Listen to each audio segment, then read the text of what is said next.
if, you deserve to be a politician, if you were a MP or mayor, what would the 3 things you would change in TowerHamlet?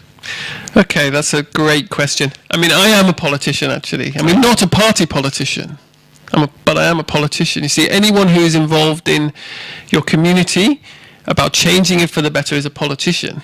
We may not belong to a political party, but do you understand what I'm saying? We're changing politics is just the art of us working together to make a better world, right? We're all politicians, to some extent. We don't have to join a party to do that. But I think, one of the issues in Stepney today, I think the housing, we've still got a long way to go in improving our housing. The affordability of housing is pretty terrible in TowerHamlets at the moment. If you're renting, you're priced out. If you want to buy a flat, you can't afford it. I think those are definitely issues we need to look at. I think there's issues like food poverty. Why are people going to food banks in TowerHamlets? Why is more and more demand on that kind of thing? Some of that comes back to wages, because statistics will tell us that people going to food banks that's people probably work. Every politician will say that. The housing, the food. What would be the 3 things you think they're not doing? Just 3 things. Well, I just think we've got to work harder on those unique. Come on. You're asking me to do the impossible to come up with something, but I mean, I think it starts with us taking responsibility for our neighbourhoods and our streets and the people next door. I mean, let's think about things like loneliness in our neighbourhood. I don't hear many politicians talk about that, but I can guarantee there's loneliness going on our streets. There are people who don't know anybody, maybe older people living on their own, their families have moved away. That's something we can start to do something about. We don't need lots of money and lots of politics to make that happen. It happens again when you just get out of your house or flat, you go over the road, you knock on the door and you ask somebody how they're doing and you get to know them. To me, that's politics, because it's changing. It's changing the world.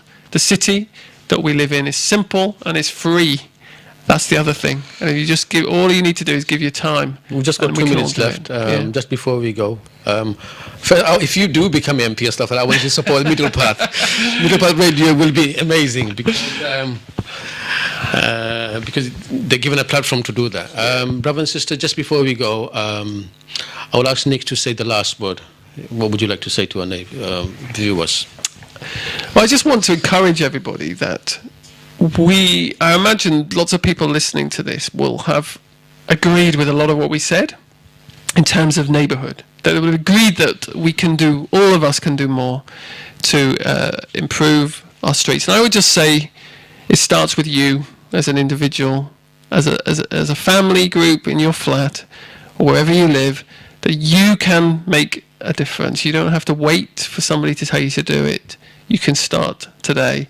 That's what I believe, that God can inspire in us to live out that way.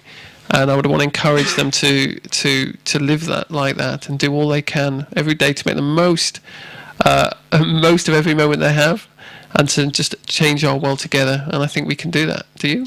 Brilliant. Salvation Army deserve a clap for that. Brother and sister, we're just going to go off the air now. Thank you for listening. I think we can learn a lot of things from Nick. I've learned a lot of things. The passion he had to know people and work with people.